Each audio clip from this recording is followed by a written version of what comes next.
My father is now finishing up his last days of treatment and rehab, and I went to the facility where he is staying to visit him for Father's Day. A few days ago, he had already been in Jamestown for several months. It is next door to North Dakota State Hospital, and somehow we got to talking about the paranormal and his experience there. A brief history of the hospital is this. It opened in 1885 and became an institution for the mentally ill and insane. Over the next few years, overcrowding became a serious problem, and the hospital had to be expanded several times, with severe staff shortages. In 1937, the governor fired the head of the institution and 75% of the staff, then rehired them because of their political donations.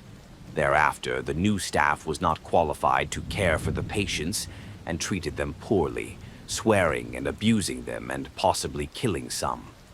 By 1949, there was news in the newspapers about overcrowding, neglect, malnutrition, isolation, etc. And by 1953, reforms began and things began to improve. By 1974, the population had dropped from 2,000 in the 1940s to about 600 and about 200 today. And yes, the place is still open. Today, the hospital serves as a place for mental health services, transitional housing, and chemical dependency treatment.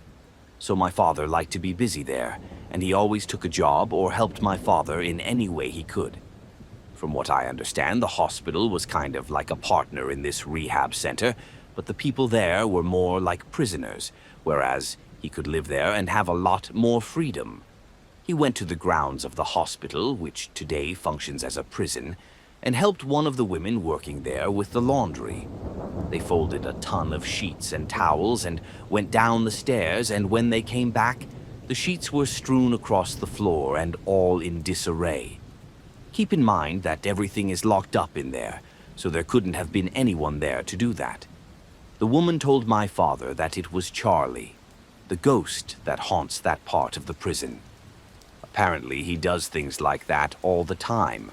The woman told my father that the ghosts in the prison have different names because there are so many of them. They even have some rooms that they had to close down because every time a resident or inmate moved in, they refused to come back because a lot of horrible things happened and they ended up having to just move them into another room. Even the old warden's office was so haunted that he told them that if they couldn't find him a new place for his stuff, he would quit and move. My father said that apparently things were moving around, flying off shelves and stuff like that. Since he was often able to leave and work outside the hospital while he was there, he and a few guys got local jobs pulling weeds or cleaning lawns on the hospital grounds and in the cemetery. He worked with a small crew of guys in the middle of the day. The part of the hospital we were working in was no longer in operation, but the building next to us had lots of windows, so you could see all inside. He and one other guy saw someone walking around in there and informed his supervisor that someone was working in there too. But his supervisor said that no one had been working there for years and no one could get in. They joked that they had seen a ghost and learned that paranormal phenomena are very common here. My dad isn't lying, but he and the other guys saw him so clearly that they could make out his clothes and everything. They even asked each other, "Did you see what he was wearing?" And one of the guys who worked with my dad said, in a very scared voice, "Yes, and someone is playing with us." It was a man, but they kept working even when they were scared. But then they saw him again. Dad said the same ghost walked down the hallway very quickly toward them, while they could still see out the window, and darted around the corner into the garage. He was wearing an old black and white suit and hat, and he kept his head down like he wanted to hide his face from them or something. The guy and my father rushed out running and said they finished the job because they were really scared. But my dad yelled at him to run ahead so they could catch whoever was trying to scare them. They went around to every possible door, but there was no one there. Somehow the boss got the keys so they could explore that part, and Dad said it was so dusty they saw footprints, and the only footprints there were their own. There were no footprints of the person they saw. My father, who, as I recall, was not a serious man, told me that he was genuinely convinced that the place was haunted. But the way my father described the event always gave me goosebumps. Dad said the guy must have been doing something sad because he just avoided us and hid his face. I know it sounds weird, but I think he was playing with us. My grandparents were very old-fashioned, so when I stayed with them as a child, they kept me on a strict schedule. Even when I cried, they kept me locked up in my room in their attic. My parents were on a trip, so I stayed with my grandparents, and of course I started crying and stayed there. No one came to get me, which made me cry even harder. Then a young woman in a sunflower dress put her hand on me and started humming. I quickly fell asleep. Of course, these memories could have been anything since I was about 2 or 3 years old, but I think they are worth mentioning given the following. I had an imaginary friend named Lee. He was an old man who loved to dance but was sad because his wife had left him. Late at night, he would come to my room and dance to what kind of music? Mostly jazz. Sometimes he would tell me stories about his favorite cafe and other weird life stories. My father thought I was a quirky 7-year-old, but my mother called a priest to consecrate the house, and I never saw Lee again. Things were quiet for a while, nothing strange happening. My mom canceled a few vacations here and there because of dreams where one of us died during the trip, and it was annoying, but she saw amazing things and predicted future events in advance, so we just listened to her. My family is also very into rodeo. My father is a rancher and my mother is a horsewoman and so on. I was with my younger brother, who was 5 at the time, and I was about 10, and we were sitting in the bleachers watching my mom compete. My brother and I were tickling each other or something, and I accidentally pushed him off the bleachers. The fall wasn't very hard, but for a 5-year-old, falling 70 feet was not too pleasant. I was freaking out, and then a woman comes up to me, smiles, and holds out a Dr. Pepper to me. She said I had caught him and he was just sleeping. That freaked me out, but of course my brother was fine. He just had a cold after the fall. And I have no idea where the woman went after that, so I don't know what the hell it was. But it was awesome. The bathroom on the first floor of my house had this mirror in it. It made me feel uncomfortable, so I avoided going in there all the time. But on the days I was there, I would look the other way and just try to get out of there as fast as possible. But one day I was staring at it, trying to conquer my fear, and I saw an older woman looking at me. I stood like that for hours, unable to move. Eventually, my mom found me and brought me out of my trance. It's a strange memory, but it's the reason I don't like mirrors today. My family also bought a piece of land in the Gila National Forest from a practicing witch. On the other hand, we found a stash of Coca-Cola, so yeah, that was fun. But she was making sacrifices and doing weird rituals on the property even before we moved there. There was a lot going on there too, starting with my dog digging up animal bones. And then they all started hearing voices coming from behind the dark trees at night. We were rebuilding little huts in a shack she had built around the property when things started to pick up. I was alone in the van we were staying in because of the remodeling when there was a knock on the door.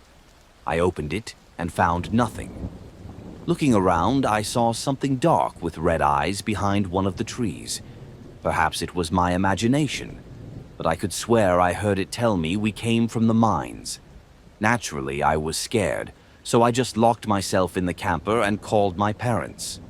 One more note. The place is now rented out, and a strange hermit claimed to have seen the same thing behind the trees, not knowing my stories or the previous tenants. He moved in and, apparently, the monk refused to set foot on the property because of the bad energy emanating from it.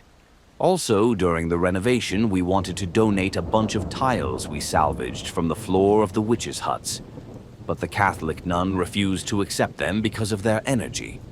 I know this is all very strange, but I'm telling you all this because, yes, all of this happened to me.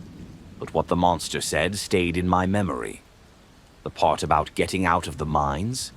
I did explore a lot of dead ends in this forest, but nothing beats finding an empty field, Imagine for a second that you're wandering through a dense forest and you stumble upon something the size of a soccer field with nothing but a boulder in the center of it. Apparently, this was the town where the abandoned mine was located, and on the other side of the field is the Cleveland mine, abandoned in the 1800s. This small piece of land is a hidden gem of New Mexico. Old stone towers, ladders that lead nowhere, and an old dam holding back the water. But the most amazing thing was the holes. There were holes and caves that went into the darkness, and all I could think about was that whatever monster I saw had to have come from here. We heard various strange sounds coming from these openings, but I never fully explored them because of the danger of the caves collapsing, and soon we were far away.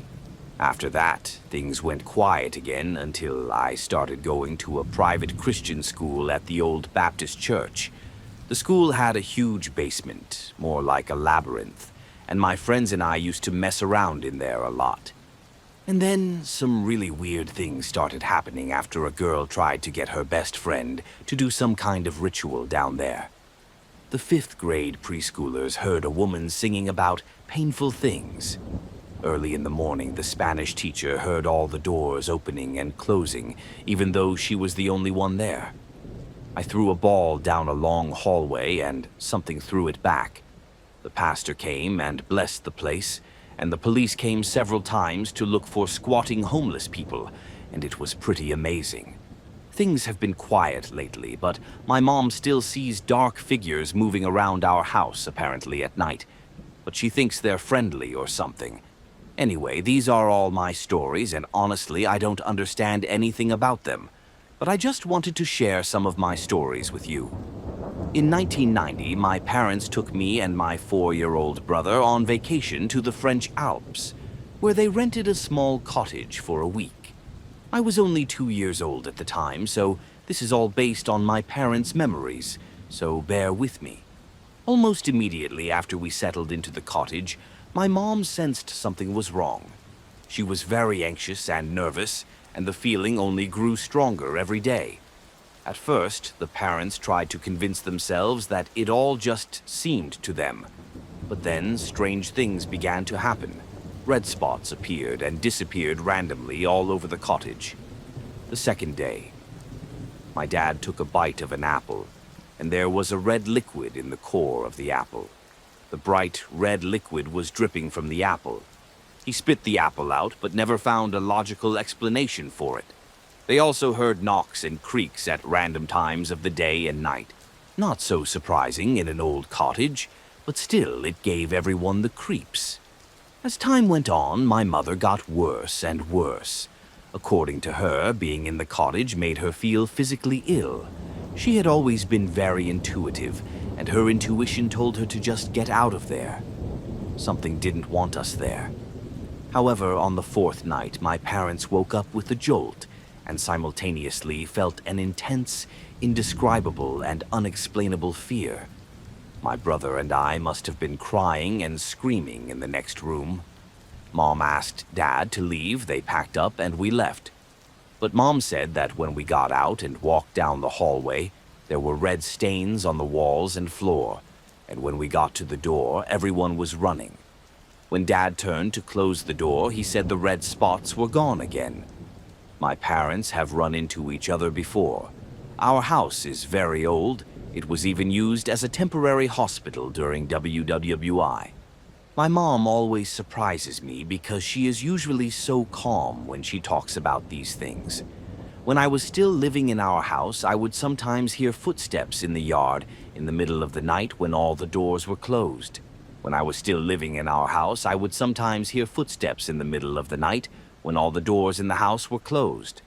When I asked my mom if she was out for a midnight walk, she calmly told me that it must be one of the ghosts she had seen before. I know that sounds crazy, but I promise it's not.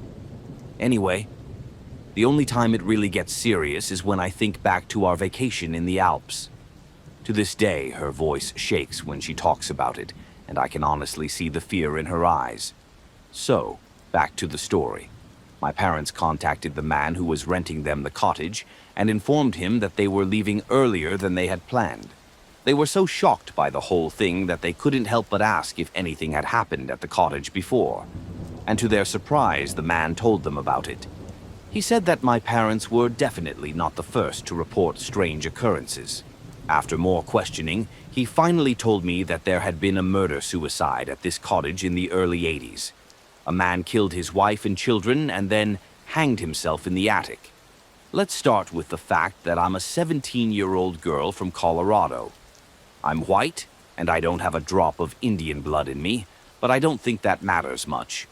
My father's family has farms in Minnesota, built on land that was densely settled by Native Americans over a century ago.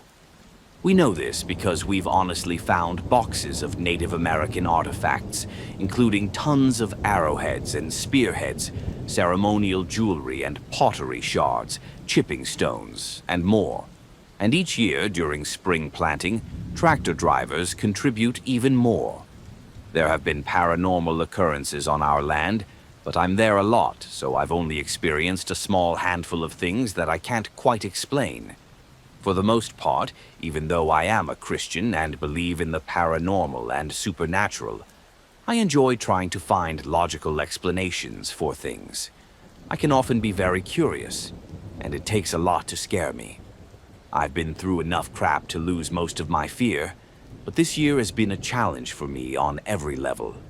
For example, I had to move back to Minnesota, where I truly consider home, on the Wednesday after Memorial Day because my grandfather died the morning of Memorial Day. His death, quite frankly, shook all of us. He was stubborn and strong, and despite his shortcomings and infirmities, he always persevered when he was sick and decided to return to the farm. But apparently he just couldn't take it anymore and passed away peacefully at home, surrounded by his wife and children. He wanted all of his grandchildren, including me, to attend his funeral, so I flew down as soon as I could, leaving my life responsibilities in Colorado. My mom was kind enough to come with me, even though my parents divorced when I was little and she just lived in a hotel and never went anywhere, even though we invited her to the wake and funeral and stuff. My mom just wanted me to connect with my Minnesota family like never before. So the night I flew in, my aunt offered to drive me to Uncle A. My Uncle A lives a quarter-mile down the road or across the field from my grandmother's farm. In fact, my grandmother's farm is visible from Uncle A's house, and I could easily walk to and from the house. When I arrived, my uncle almost immediately gave me a .22 caliber rifle and a Mountain Dew soda and complained about the dairy. He said he would give me the reins, and I agreed to go shooting. It was getting dark and the scope on the rifle was off, so there was nothing but leaves in the sky. If the scope on the rifle had been good, I would have made $5 that night, at least. My uncle found another .22 caliber rifle with a good scope, but by then it was too dark to tell the difference between thrushes and Robinsons, and it's illegal to shoot Robinsons in Minnesota. Yes, to pass the time, my uncle built a pyramid out of old soda and beer cans and set several gallon glasses on a gallon of laundry detergent for us to shoot at. My younger cousins soon showed up with their bows and rifles, too, and my uncle and I took turns showing the boys how to fire the guns, as well as shooting our .22s. We had a great time, and I almost forgot the main reason I was in Minnesota. My cousins had gone down to the basement where my aunt and uncle's wife were sitting, and in the meantime my uncle and I were still firing our .22s when my uncle suddenly ordered me to stop shooting. He was tracing something with his finger. Uncle said breathlessly, "What the hell is that?" And I, alarmed, asked, "What is it?" I squinted to see what Uncle was watching, and then I saw it. From our vantage point, we could see many young fields over the hills. If you looked to the left, you could see the grannies, and if you looked to the right, you could see several more farms scattered across the fields. If you looked straight ahead, you could see the slope of a large hill with a field, and in front of that hill was a small grove of trees that also surrounded our area. The creature my uncle pointed out was walking parallel to the horizon and eventually ran across the hillside, which was no more than a quarter of a mile away from us. As it did so, it dragged its butt, running as fast or even faster than a racehorse. The creature was solid black, very large and slender, with a small head, extremely long and thin legs, and no visible tail. At first we thought it was a deer, but it was too slender and black to be a deer. Then I suggested that it might be a dog, or perhaps a horse. But no one in our area has a black Great Dane or a big black dog at all.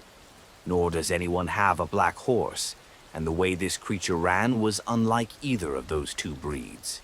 It was the size of a horse, but it ran like a deer with a spring in its step. It had a slouching back, legs long and thin as twigs, and its head was quite small. In fact, it resembled a greyhound, only much larger, and it also looked a bit skewed and warped. I don't know how best to explain it, but I just knew it was truly amazing. I could see that his front was bigger than his back, like his rib cage was bulging out a bit. And while his front legs were almost like long human arms, his back legs were like a deer's, only a little more fleshy, and his hips seemed to stick out a bit, like an old Holstein cow. He was jumping and gaining speed like he was hunting, but we couldn't see that he was hunting. I wasn't nervous until he swerved in our direction and crashed into the thin line of trees that separated our lot from the neighbors. The line was no more than 2 trees thick, and they were oaks no older than 20 years. We definitely should have seen the thing stop, especially since it was no more than 300 feet away from us when it hit the trees. But we didn't see or hear anything. Besides, even when it came nearer, nothing definite could be said of it except its size. He was slender, long-legged, with a small head and no visible tail. My uncle's wife suddenly turned her attention to us, asked what the hell we were seeing, and said we were scaring my little cousins. My uncle described it the same way I did, and I confirmed it because she thought we were talking nonsense. My uncle and I stayed where we were, with our rifles loaded and ready, and we watched those trees for about 10 minutes, glancing at each other from time to time. But we saw nothing and heard nothing moving. The night was windless and quiet, so we could hear just about everything, including the cows almost a mile away. It probably goes without saying, but we were both very scared, and I spent some time on my phone that night researching various things to find a rational explanation for what we saw. But I found nothing but stories and descriptions of skinwalkers, which frankly matched the creature we saw perfectly. I had heard of skinheads before, and plenty of stories, but I never believed they existed. Or if they did exist, I thought they only inhabited the southwestern states. But I suppose they could show up anywhere. So what do you think? I'm open to possible explanations, similar experiences, and other ideas. I don't usually tell paranormal stories, but what happened that Wednesday night will definitely stick with me. When I first left home after graduation, I moved half a state away from my home state. I worked 2 jobs and studied, and ended up renting a room from a woman. At first, she seemed very normal, but after a few weeks, she decided to tell me that she was a witch, that she and her coven ran around naked in the mountains every full moon. I didn't particularly care because everyone has their hobbies, right? I eventually left, though, because she stole from me, caused conflict, killed my pet fish, and did horrible things like wake up several times in the night to find her standing in the doorway just staring at me. Anyway, I left and she started demanding more money from me. I paid rent every week until I moved out, but she wanted another week for the week it took her to find a new roommate. I told her no and not to contact me, but the woman harassed and tormented me for weeks until I called the police. Later in the new place, I would periodically wake up at night and see something standing in the corner of my room. It would appear and then disappear, so I assumed it was a dream and went back to sleep. Over the next few weeks, I would wake up and find the object moving closer and closer to my bed each time I saw it. However, this would pass and I would go back to sleep. At this time, I started getting unexplained scratches all over my body except my face. At first, I thought the scratches came from bumps at work or at home. However, as time went on, the scratches got bigger and bigger, even in places on my back that I couldn't reach, and on my neck. Meanwhile, what appeared in my room at night began to take on a female form. People tried to tell me it was sleep paralysis, but I was able to move and talk quietly. One night, however, I woke up because I couldn't breathe and I thought I had arms wrapped around my neck, and I woke up to her standing over me and smiling. As soon as I opened my eyes, it went away, and for a week or so I had no problems. I usually sleep in the dark, but light from the main parts of the house came through the hole under the door and also through the side slits, allowing me to see objects in my room. And the last time I saw the thing was when I rolled over on my side one night. Air hit me in the face, but I didn't pay attention to it, and then I felt another blow to my face. I opened my eyes and found myself face to face with this thing that I can only describe as looking like a rotten woman. She looked like a woman had died and been in a pond for days or something. Her hair was disheveled, her face puffy, her eyes closed from swelling, but she seemed to be looking at me. Her chin was resting on the bed, and the rest of her body was bent under the bed. After staring at that abomination for a few seconds, I quickly sat up and it just disappeared, but after that I was too scared to get out of bed and had to wait until morning to do anything about it. That was the last time I saw it, and I don't have any more scratches on my body, but I wonder if it has something to do with that witch I pissed off. I'm a 20-year-old university student from Australia, and this happened last winter, 2017. I moved a few hours away from my hometown to go to university and wanted to earn some money while I was studying. I had been a high school tutor in high school. I really enjoyed tutoring and thought it would be a good way to further my studies, so I started looking for students to tutor. I was soon contacted by a mom who asked for tutoring for her son. I'm not quite sure of his age, as she only told me his year, and I don't remember if I asked how old he was, but I think he was about 9 or 10. We arranged to have tutoring sessions with the tutor, even though he is at their house, and agreed to meet that week. On the appointed day, I showed up at their house for the first session. It was a normal first meeting. The mother was nice and her son was very cooperative, although a bit quiet. When you're a tutor, all you need is a student who will try hard and listen to your instructions, and this student was very well behaved. Their house was small, shack-like, but very neat. We studied at the kitchen table and in the dining room, which formed an L shape with the living room. The entrance to the house was in the corner formed by the two rooms. Behind the dining room and the entrance was the student room. The door was locked, but I knew from the decorative sign on the door that it was his room. If the door was open, he could see directly into the living room. So the first few weeks of tutoring went well. I was very excited to work with this student and his mother, but after a few weeks I began to notice that the student just didn't seem like me. He seemed very tired and didn't respond well to my instructions. It wasn't that he was obedient, it was just that he couldn't focus properly or anything like that. At first, I brushed it off because it was winter, cold, and nearing the end of the second semester, which in Australian schools usually lasts a long time. This is when students start to get sick and run down, so it's not unusual for my students to look a little tired at this time of year. So we had a 2-week break for the school vacation, and I was hoping that after that he would be well rested and ready to start again. However, during our first class after the vacation, he looked even more tired. I struggled to get him to follow any instructions, and it took much longer than expected. In fact, it was so bad that I interrupted the class for a moment and asked if he was okay. Was he feeling fine, or was he having trouble with his schoolwork? I didn't want to argue too much with his mother in the room, but I knew I wasn't going to get anywhere by just moving forward when he clearly wasn't. By this point, it was probably the saddest story you'll ever hear. That was until the student replied, "I can't sleep." Before I could say anything, he went on and told me that a woman in a white dress crawls out of the clock in the dark.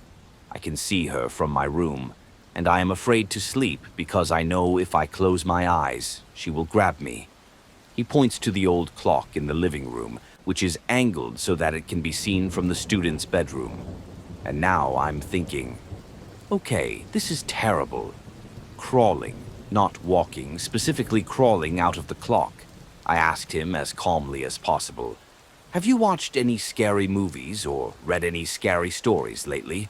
I think this kid has seen or read something horrible and then had a nightmare. Or he just has an active imagination." But he just shook his head. At the end of the session, I told his mom about it because I was concerned about how upset he was. And her response really shocked me. She said that yes, I had heard strange noises coming from the living room.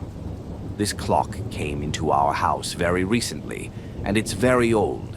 Someone inherited it, and then when they died, their kids sold it and I bought it, and that's all I know. I keep an eye on everything he looks at, and he doesn't look or look for anything wrong.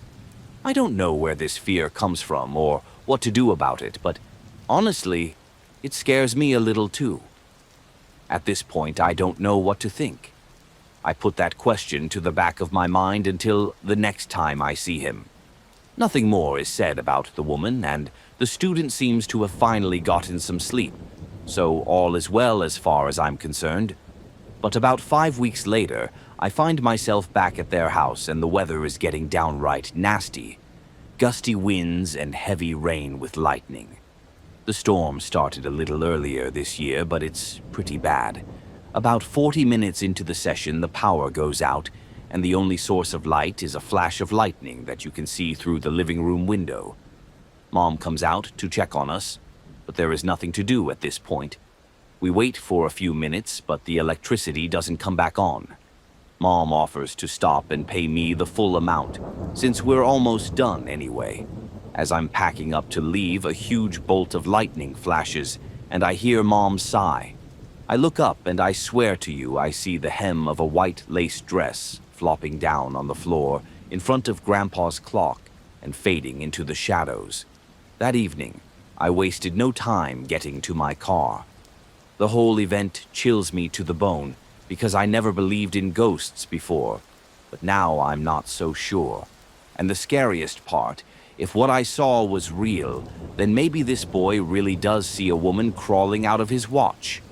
When I was younger, I often went to visit my grandmother in Mexico, in Durango, in the municipality of Quenetland.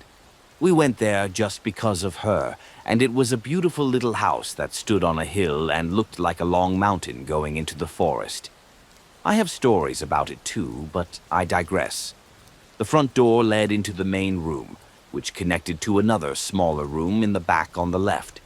This room had 2 doors. One was into the main room, and the other was on the right wall leading into the kitchen. The kitchen was not very large, it stretched from the door. It was only 7 or 8 feet wide. At the end of the kitchen was a door leading to the street. Behind the house, the yard was fenced and faced the river at an oblique angle. There was tall grass everywhere, and the whole thing stretched for 200 feet, maybe a little more. All of this is important, or at least relevant to the story to come. So, my grandmother was the sweetest cook and hugger, and loved to tell me stories about all the strange things she saw and stories passed down from my ancestors. My mom's family is Native American, and I was 9 years old when she told me a story about a demon that walked the river behind the house and swam the entire length of it every few years. Of course, being a kid, I took it as a crazy story to entertain myself. And that's what she told me. Apparently, the demon is not looking for anyone or seeking to kill anyone by, say, looking at the river from afar. But sometimes it comes to houses and stays in an empty room, wishing only not to be disturbed. As soon as she said this, her demeanor changed completely. She put her hand on my shoulder, met my gaze, and said the following in Spanish. "You have one chance. You have one chance. If you ever walk into an empty room in the dark and it is unusually black, or you see the silhouette of a black and red creature, just walk out of the room and close the door. Do not open the door until the next morning. If you disturb the demon or return to it, it will not hesitate to kill you or drag you into the river." When she said this, her voice was filled with a sense of fear and importance.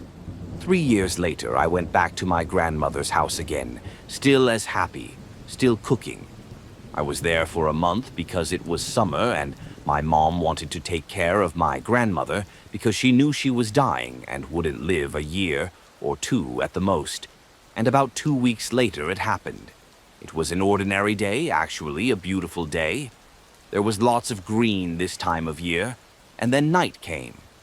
Grandma and Mom slept in the main room, and my brother, cousin, and I slept in the other room, all three of us sleeping on top of each other because the couch was big enough. I woke up for some reason that I still can't explain and saw that the surroundings were much darker than I was used to because there were no real street lights, just the moon. All in all, there was no reason to panic. I was just a little out of place. Focusing my gaze, I began to study the door. It wasn't a regular door like the one that led to the main room. It was an old wooden door with holes and cracks, and I thought I heard some movement in the kitchen. It wasn't exactly usual for a streetcar or other animal to sneak in and move something to eat or whatever, so curiosity took over, and I decided to take a look. I kept as quiet as possible, but not because I was scared, not because I felt scared or anything, but rather because any noise was much louder. There were no cars or city noises, just silence, and I didn't want to wake people up. I got down on all fours, peered into the small opening, looked around, but there was nothing. It just seemed empty. Turning around, I heard it. Soft, almost peaceful breathing. I looked again, but this time I decided to look longer to let my eyes adjust. As I looked around the room, everything seemed normal. But then my gaze darted to the left corner, almost like a rabbit seeing a coyote, and my stomach dropped hard. I saw something lurking in the corner. My mind told me to yell for help, but my instincts told me not to move. That was until I heard a noise, almost like chopping wood. Then another, and when I realized what it was, the real terror began. I saw it moving, and in an instant found myself with my back against the door as the cracking continued. When it stopped, a soft red light began to seep through the gaps in the door. The breathing became louder, but the tempo remained the same. And when I heard it, my gaze flickered to my brother and cousin, who, to my surprise, were lying on the floor with their eyes wide open. I heard some wooden vessel that was hanging stirred and glowed. At that moment, I heard the door leading outside creak slightly, and the light went out. I heard it moving slowly through the grass down to the river, and a few minutes later we heard dogs barking in the distance, as if they had been bitten or something. And that night I fell asleep, right there by the door. The next morning my grandmother woke us up to make breakfast and saw that my face was completely pale. When I explained what had happened, she said I had done a good thing, and to never forget the mercy that thing may or may not have shown us that night.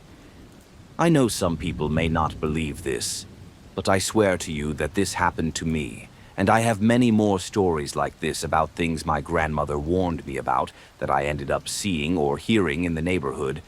But what was even scarier was that more often than not, I saw or heard something she described without me telling her beforehand, but this time it was the opposite. My crazy and mentally ill uncle also lived in this house. He was always telling stories about what he saw, and no one believed him.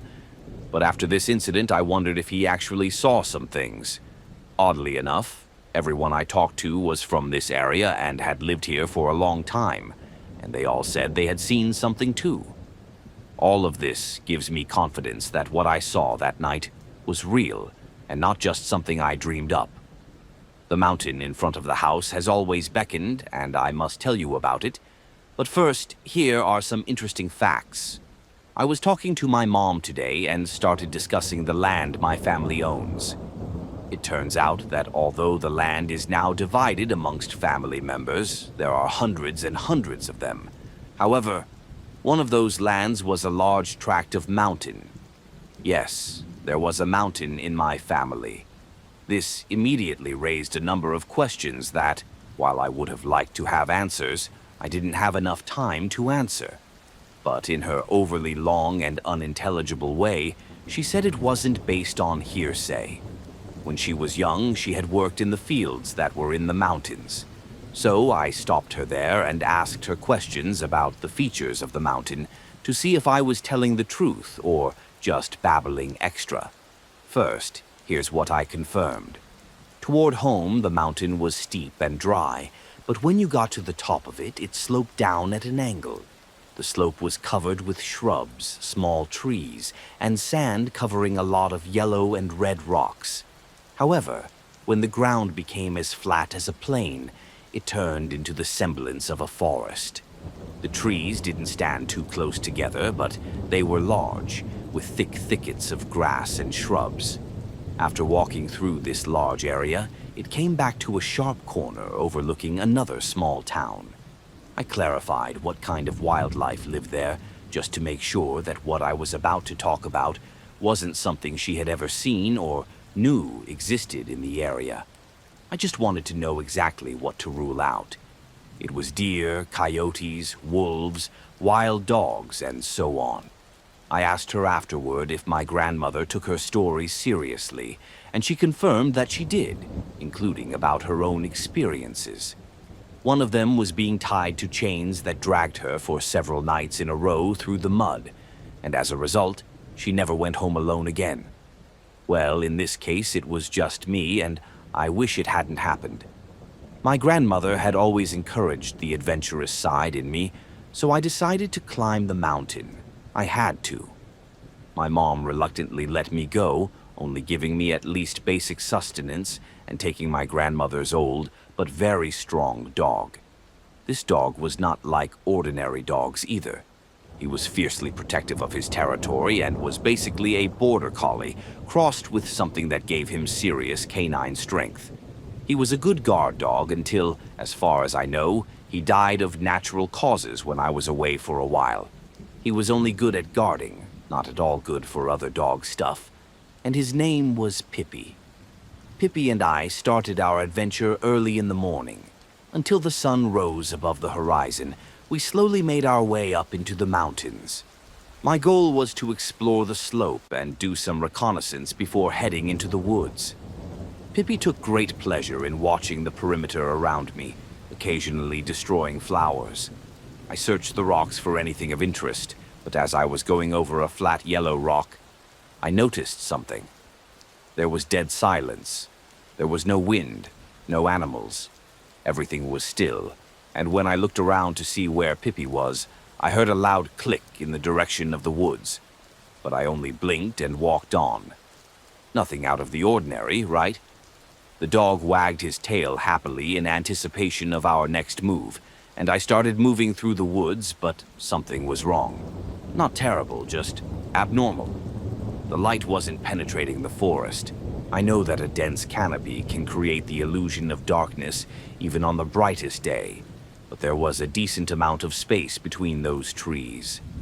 I concluded that the angle of the sun's rays combined with the elevated temperature made the air thick with moisture and caused this illusion. So I headed onward. My journey was not long, or so it seemed. However, the farther I went, the closer the dog's eyes looked at me, questioning my decision to go on.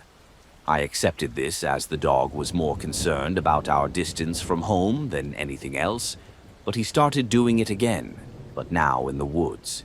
He started with glittery eyes and got to the point where he started shaking his head toward the woods, back and forth.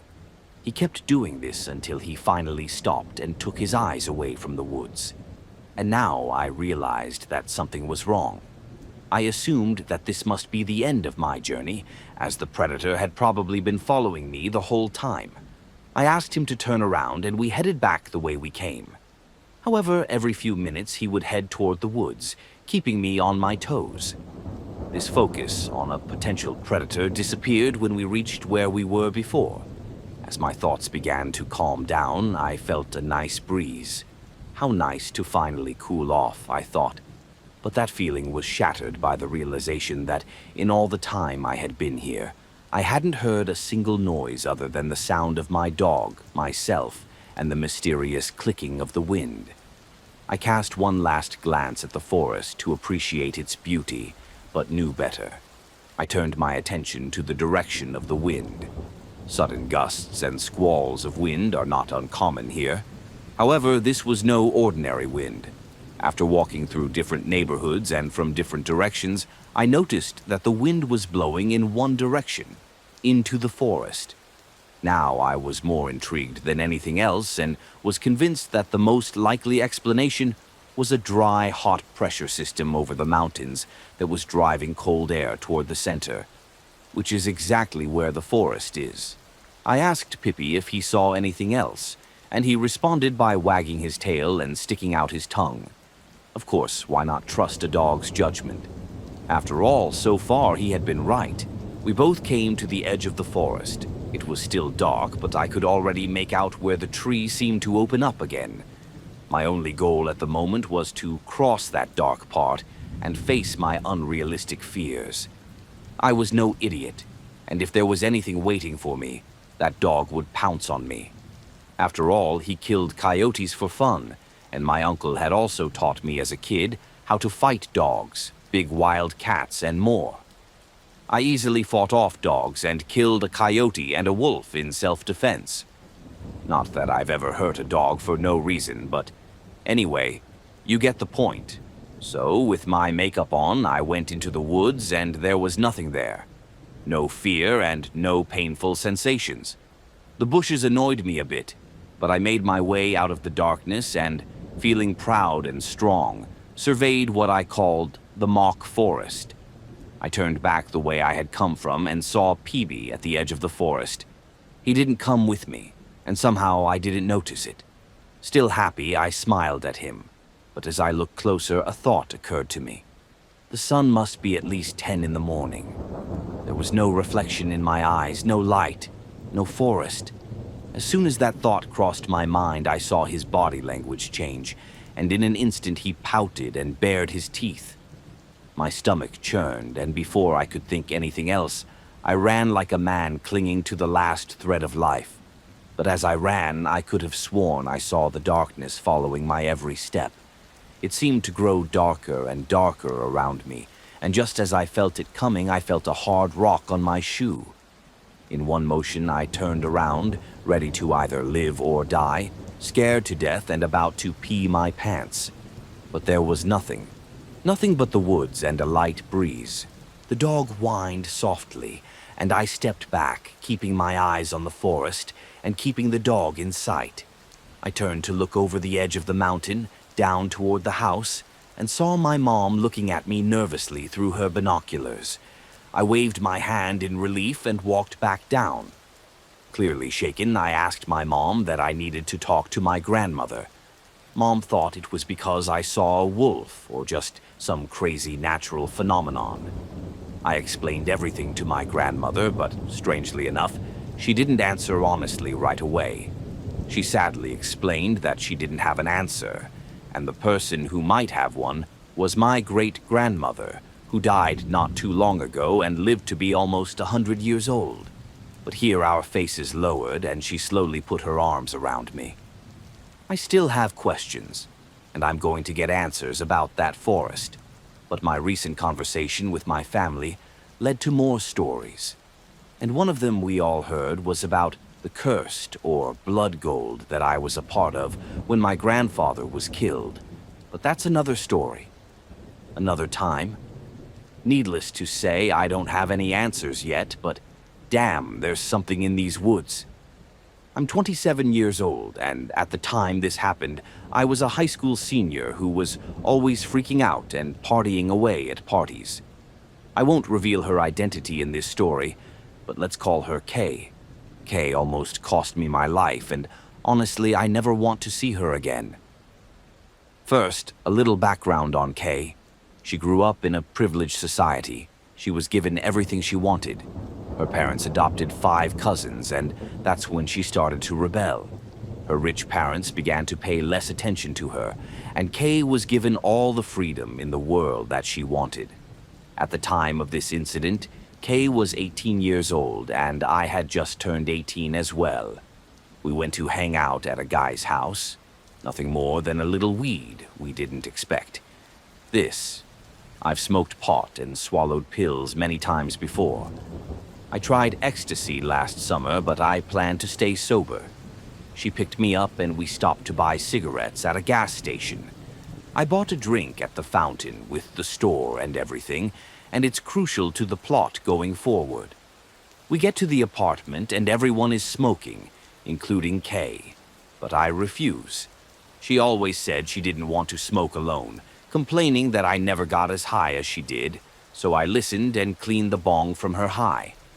Notice without even getting completely stoned. She asked for a drink of my soda, so I held it out to her. She drank it too within a minute. I turned my head, talking to someone on the side of the road. When I looked back at Kay, she was fiddling with my straw. I didn't pay it any mind, and she handed my glass back to me. And about 30 minutes later, I started shaking violently and decided to run away from the group. I went outside in front of the house to smoke, but found I couldn't even stand up, so I laid down on the porch. And then all these dark thoughts went through my head. I felt so sick, like my stomach was being ripped open. I couldn't get up. I had to crawl to the bushes to get out, and I thought, all this to clean a bong. So I laid down on the porch again. The apartment was on a busy street in the city I live in, and I considered getting stuck in traffic because I felt like I was dying. So I had two options. I could stand in traffic, get hit by a car, and stop this horrible pain I was feeling. Or I could call for help, maybe flag someone down. Obviously, my mind was not in the right state of mind, and I knew that no one from the backup would take me seriously, and I knew something was really wrong. I thought about calling my mom. I must have dialed her number 5 times and hung up. Finally, I called her and told her what happened, and that I didn't know why I was in this position. No one else felt the way I did. It seemed like it took forever before Kay came outside looking for me. As I pulled my guts out into the bushes, she asked if I wanted to go get something to eat. I asked if she was serious, and she laughed when I felt sick to my stomach. I didn't realize that. My mom called my older brother to come get me because he lived near me. He showed up with a machete, ran into the house, and started threatening people because he didn't know who gave me what. It wasn't until I got home that my brother looked at my eyes and noticed how dilated my pupils were, and they took me to the ER, after vomiting, of course. My memory is a little hazy, but I remember asking my sister-in-law if I was going to die and telling her I was scared. I ended up being sedated for yelling and threatening the nurses, which is totally out of character for me. They did a toxicology test and found MDMA, the drug in ecstasy, as well as other drugs in my system. I believe that other drugs were used to make ecstasy. It's all scary and everything. However, what I learned a few days later shook me to my core. The next night, Kay was at a house party, and someone in attendance told me that she had been giving free ecstasy to 4 different people. Of those 4 people, 3 of them started having seizures and had to be taken to the emergency room. My guess is that the ecstasy she used was a very bad batch. And remember when she asked to drink my soda? I think that's when she threw the pill in and it dissolved. Maybe she crushed it beforehand or something, I have no idea, but at that point in my life I had been off drugs, especially ecstasy, for a long time. Kay also kept telling people that I was the one who slipped her the drug, and she should have been hospitalized too. She's a pathological liar, and she was actually forced to go to therapy for a long time for mental health issues and such. All of this happened because she just wanted me to get high like she did. It's crazy to think that I could have ended my life that night because I was just not myself. It still affects me to this day, and I know it sounds corny, but I have a hard time trusting people with those experiences, among other things.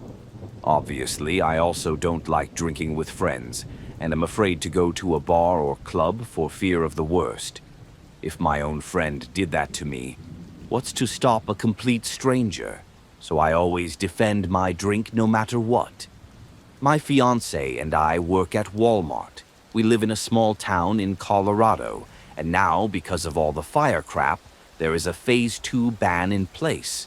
This means you can't even smoke a cigarette outside without being fined $1,000. It should also be noted that since we live in such a small town, the police and fire department have no choice but to patrol the parking lots for smoking in public places. Anyway, we both smoke cigarettes, and both of our cars have different issues right now, so we share one car. So far, we can only smoke in our cars on breaks, and since he was working and I wasn't, I drove over to his place on my break so we could spend a few minutes and smoke together. I pulled up to Walmart, and thinking it would only take a minute, I turned on my hazard lights and waited. A couple minutes later, a car drives by me but slows down, and without saying anything, rolls down the window. The guy in the car didn't stop, didn't scream, or even look at me for a long time before parking, but something still freaked me out a little bit. I called my fiancé and told him to try to move a little, mentioning the guy surprised me. I realized the headlights were on, but after all, people do that near Walmart all day long. And who breaks down in front of Walmart anyway? I'm still on the phone with my fiancé, who I see approaching my car from the other driveway. I notice the guy get out of his car and walk into Walmart through my rear view, but instead of continuing on his way, he immediately pulls up to the side door where I parked, steps out of it, and I see that he is holding something that looks like a baseball bat. At this point, I freak out because this guy starts walking towards my car at the same time as my fiancé. The creepy guy hits the right corner of my hood. I'm standing there with a sword that I can now see is 2 or 3 feet long and has a scabbard on it. Looking past my car like he's looking for someone or pretending to look for someone. This guy also has a huge set of knives attached to his belt, on his belt. I only managed to catch a glimpse of his face without trying to be seen, but I could definitely tell that this guy is on drugs or something. It's hard to tell exactly what, but from his eyes and paranoid actions, I'd guess methamphetamine. My fiancé had finally made it to the passenger door when Mattman turned to face him, and I was about ready to hit the klaxon or something to distract him. But Mattman surprisingly doesn't do anything, but just spontaneously walks by, and my fiancé gets safely into the car. The guy keeps walking. I pull away and park further back in the parking lot, and my fiancé and I talk a little bit about how scared we were both, not knowing what the hell this guy was doing. And a little bit of scary stuff too. My car was giving me trouble on the way there, so I often drove it with my fiancé during his break, just confirming that the problem was getting worse. My fiancé only had a 15-minute break, so I had him call our police department to report it, asking them to come and check it out since he had another 2 hours, and I stumbled when Metman saw our faces. I was alone and was afraid he might follow my fiancé to Walmart with his sword and try to do something. Or secondly, follow me home. After all, he had seen my car, the license plate, and we both drove around town a lot during the test drive.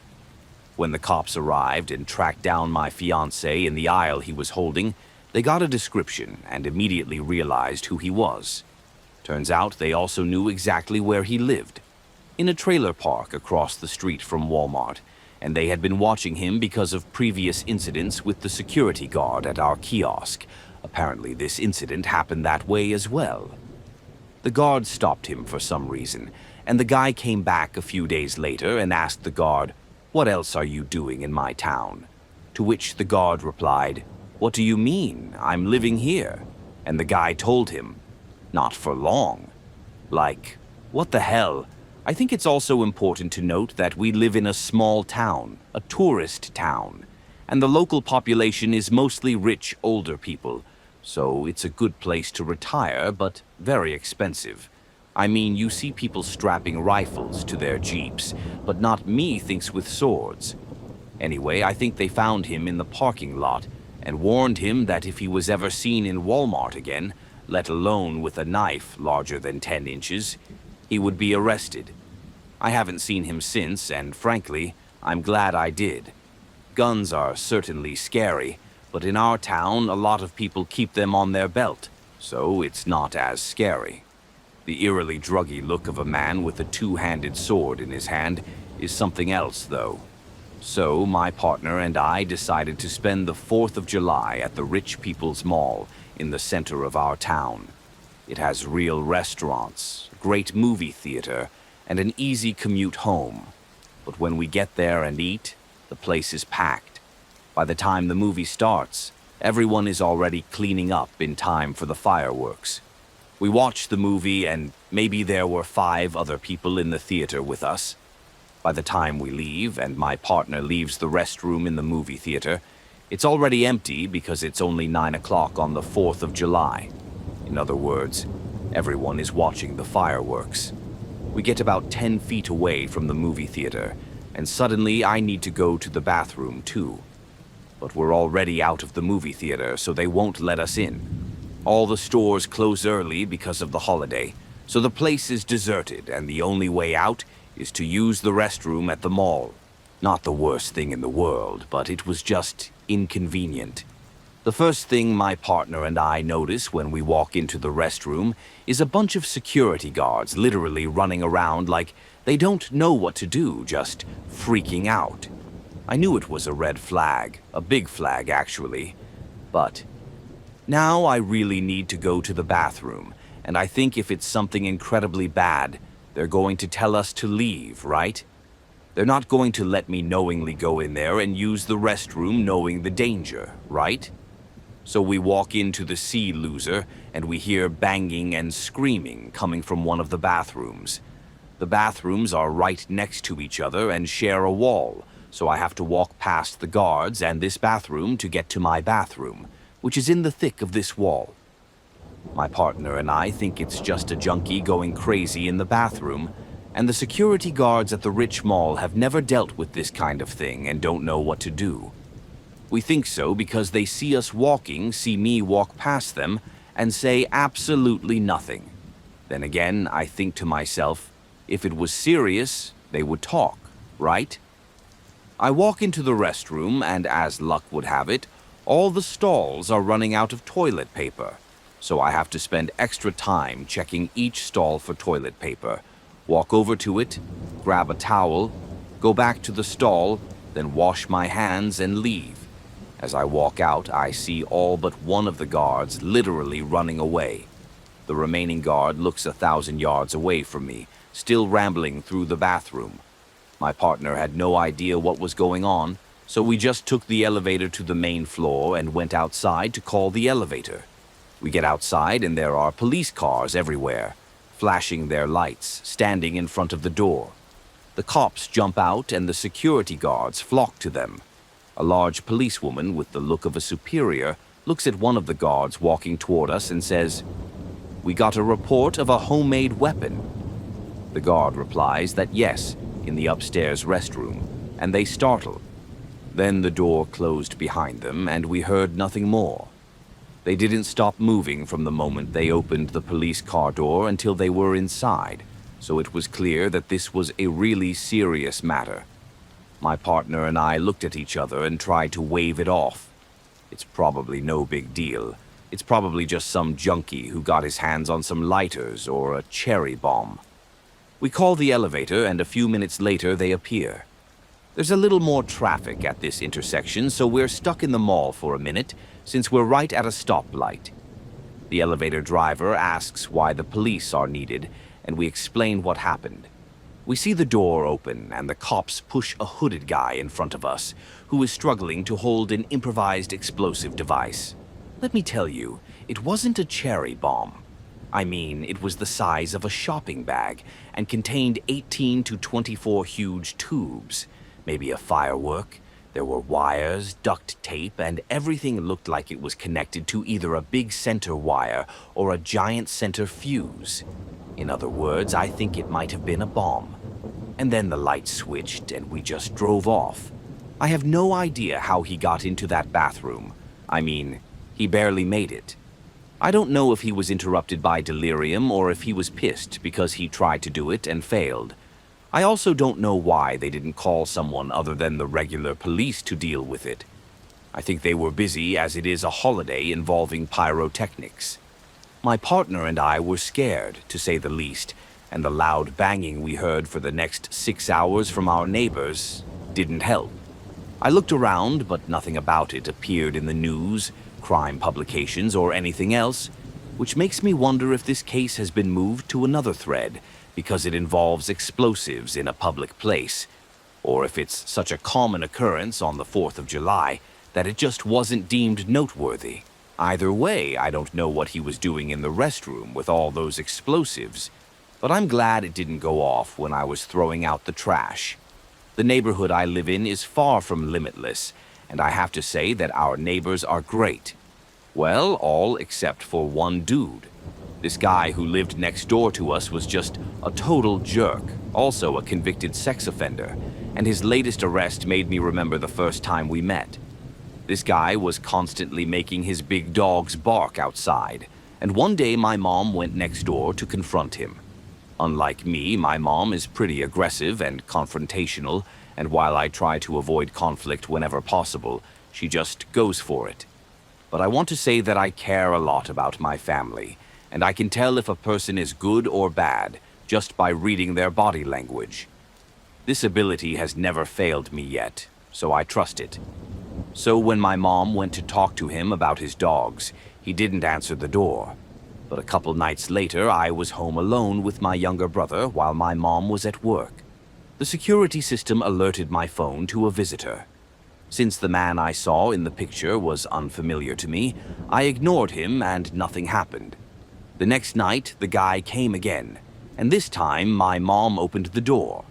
I was sitting nearby upstairs listening to the whole conversation from the living room couch. The man was being a total jerk to my mom, saying that if she worked hard or didn't work at all, she wouldn't come home and hear dogs barking, and she just needs to get a life and stop being lazy. Right now, my mom, I can vouch for her, works very, very hard. To me, she's a single parent, a girl with cystic fibrosis, and she's also a real estate agent who was managing about 80 houses at the time. And how dare he say that, right? At this point, I got really pissed off and climbed to the top of the stairs to look at this guy who called my but not lazy mother that. It was the same fat guy I had seen on camera the night before. He didn't see me, but he saw my little brother come out of the basement to see what was going on. At the sight of my 7-year-old brother, the guy's tone changed dramatically. He suddenly became awkwardly kind. My mom got tired of the guy's horrible singing voice and just closed the door in his face, and the man finally left. A week went by. We didn't hear anything about the dogs, and the same guy who called my mom lazy last week came to our house with a plate of fresh chocolate chip cookies and apologized for his act one too many times. Then he and all in all disappeared from our lives.